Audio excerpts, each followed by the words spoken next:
бол энэ гэр бүл одоо ээж аваа хүндлэх тийм ээ. Өвдөөцөө хүндлэх гэр бүлийн энэ орчин гэдэг зүйл дээр бол маш тийм халуун дулаан орчинтай юм гэр бүл төсч хүмүүжиж өдөө гэсэн юм одоо ёс уламжлалтай хүмүүс. Бид нар ч гэсэн дэлхийд даяар тоглож явахдаа яг энэ зүйлийг л ярьж явдаг.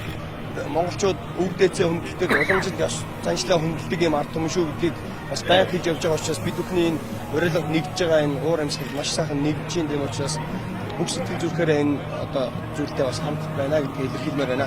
Хийцэн богд Чингис хааны үр удам бид гэр бүлийн хүч хэрхийллийг эсэргүүцэж хамтлагаараа бид эсэргүүцэж дуурж байна.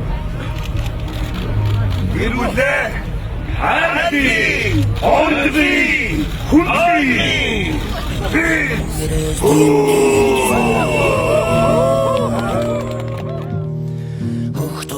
Монгол улсаа нэгдэг сайн